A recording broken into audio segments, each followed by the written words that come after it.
오는 12월부터 분양가 상한제가 적용되는 아파트는 전매 제한과 의무 거주 기간이 대폭 늘어납니다. 당장 위례 신도시와 평택 고덕 신도시에 분양되는 첫 신혼희망타운이 강화된 조건에 걸릴 전망입니다. 박원갑 국민은행 부동산 수석 전문위원 연결해 짚어보겠습니다. 안녕하십니까? 네, 안녕하십니까? 자, 위원님, 정부가 최근에 공공주택 특별법 시행령 개정안을 입법 예고했다고 하는데 어떤 내용을 담고 있는 건가요? 말씀하신 대로 수도권 분양가 상한제, 말하자면 분양가 규제를 받는 주택의 대상을 이제 늘리고요. 그리고 입주 후에 반드시 이제 거주해야 되는 그 아파트 대상 역시 늘리고 기간도 이제 최장 5년까지 늘리는 내용의 공공주택 특별법 시행령 개정안을 이제 입법 예고했는데요. 이거는 지난 9.13 대책의 후속 조치라고 보시면 될 것 같습니다. 예. 자, 그런데 이 거주 의무 기간, 그러니까 분양을 받아서 반드시 거주해야 하는 기간을 조정해야 하는 건 법을 개정해야 하는 것 아닌가요? 그렇습니다. 아무래도 공공주택 특별법 개정 사안이라고 보면 되는데, 예. 근데 이제 법 개정에 시간이 걸리지 않습니까? 그런데 예.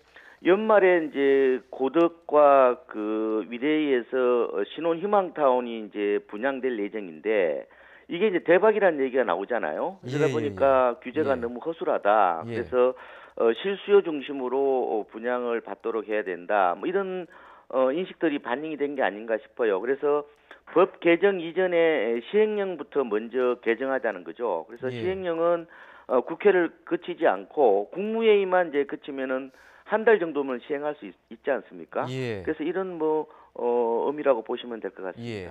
그러니까 이 신혼희망 타운을 겨냥해서 그 포커싱된 그런 개정안이라고 보면 되는 건가요?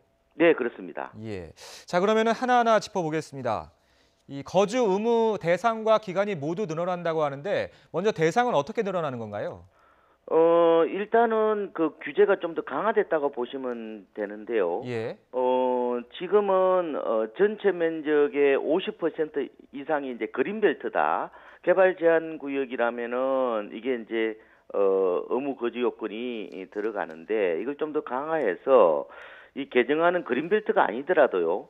예. 전체 면적이 30만 제곱미터, 말하자면 9만 평이 넘은 공공택지는 이런 의무 거주를 하도록 이렇게 한 겁니다. 예. 이렇게 되면은 이 그 그린벨트가 아닌 지역이라도 굉장히 이제 규제가 훨씬 더 강화되어서 예. 반드시 이제 살아야 된다 이렇게 보시면 될 것 같습니다.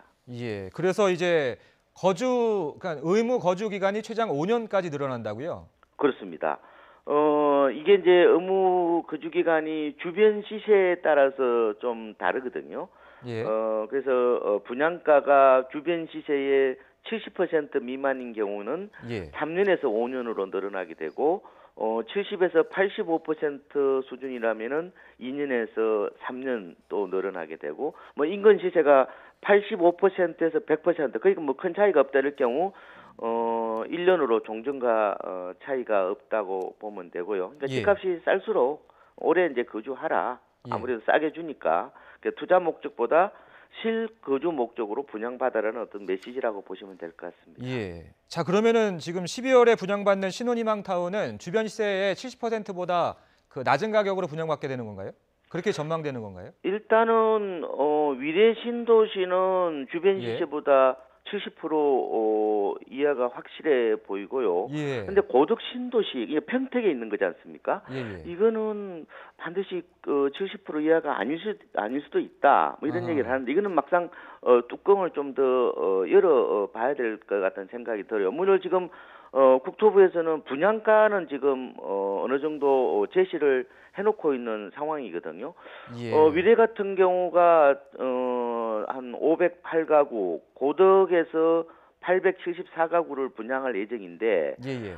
위례에서 가장 이제 그 낮은 전용 46제곱미터 한 18평형 정도 될 겁니다. 이게 3억 9,700만 원 정도 한다는 거고 55제곱미터 한 22평 정도 될 건데 이게 4억 6천만 원 정도. 그리고 평택 고덕 신도시는 지금 46제곱미터는 한 1억 9,900만 원 정도, 예. 그리고 55제곱미터는 2억 3,800만 원 정도가 나오는데 지금 고덕 같은 경우는 주변 시세 비교 대상 아파트가 이제 마땅치가 않아서 어쨌든 이거는 결과적으로 나중에 봐야 될 것 같다는 생각이 드는데 어쨌든 지금 가장 관심 있는 게 위례니까요. 위례 같은 경우는 어쨌든 말씀하신 대로 전매 제한 기간이 8년, 거주 기간은 5년 정도로 될 가능성이 높다 이렇게 보시면 될 것 같습니다. 예, 지금 뭐 8년 얘기를 해주시긴 했는데 지금과 비교했을 때 이 전매 제한 그러니까 분양을 받아서 집을 팔지 못하는 기간도 늘어나는 거죠, 그러면은?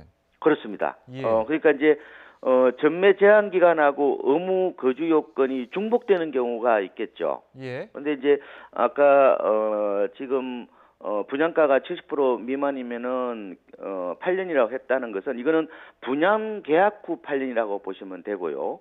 아까 의무 거주 기간은 당연히 완공되고 나서 이게 최장 5년이라고 보시면 되겠죠. 그죠? 예. 그래서 어쨌든 종전보다 훨씬 더 늘어나게 되었다 이렇게 보시면 될 것 같습니다. 예.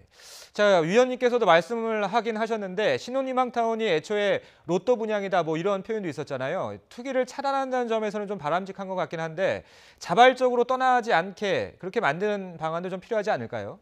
그렇습니다. 지금 뭐 공공택지 같은 경우는 아파트만 들어서고 뭐 편의시설이나 교통 같은 거는 제대로 이제 갖춰지지 않아서 불편함이 컸지 않습니까? 그래서 예. 뭐 입주하고 한동안 뭐 장화 신고 다닌다 뭐 이런 얘기가 있었거든요. 그래서 예. 이번에 이기 신도시 문제에서 이제 드러났듯이 이 교통망 개선이 무엇보다 좀 필요한 게 아니냐. 그래서 예. 이제 광역교통망, 뭐 GTX 이런 것들을 조기에 개통을 뭐 하거나 이래 착공을 하는 게 더 필요할 텐데 어쨌든 착공을 해서 서울의 건접성을 늘려야 된다. 그래서 거주의 편의성을 높여야 서울 주택 수요를 좀 분산할 수도 있고 집값 안정 효과도 극대화할 수 있지 않겠느냐 이런 생각을 하고 있습니다. 예. 자, 끝으로 하나만 더 여쭤보겠습니다. 이 정부의 잇따른 투기 근절책으로 이 부동산 관망세가 이어지고 있는데요. 내일부터는 강화된 총부채 원리금 상환 비율 DSR, 그러니까 은행에서 대출 받기가 더 어려워지는 거죠. 그렇습니다. 집값이 좀 떨어질 수 있을까요? 전반적으로 약세 기조가 좀 더 이어질 거로 보이는데요. 지금 워낙 그 수요 억제 대책의 강도가 높고 예. 단기 급등에 따른 피로감도 크고요. 그리고 금리 인상 가능성, 또 최근에 주가 불안 이런 악재가 겹쳐 있지 않습니까? 그래서 강남권은 이미 지난주에 약세로 접어들었고요. 아마 다음 달 정도 되면은 서울 전역이 약세로 갈 가능성이 있지 않을까. 예, 예. 이런 분위기는 연말까지 적어도 이어질 것이다. 다만 이제 장기적으로 집값이 안정될 것이냐 이 부분은 예. 지금 다주택자 양도세 중과세로 매물 잠김 효과가 여전한 상황인데 그래서 매물이 많지는 않아요. 근데 뭐 상기 신도시가 연내에 이제 발표될 거라고 그러는데 이런 공급 대책의 실효성 이런 걸 종합적으로 보고 장기적으로 주택시장 안정 여부를 좀 판단해야 될 것 같습니다. 예, 알겠습니다. 오늘 말씀 여기까지 듣겠습니다. 지금까지 박원갑 KB국민은행 부동산 수석 전문의였습니다. 고맙습니다. 네, 고맙습니다.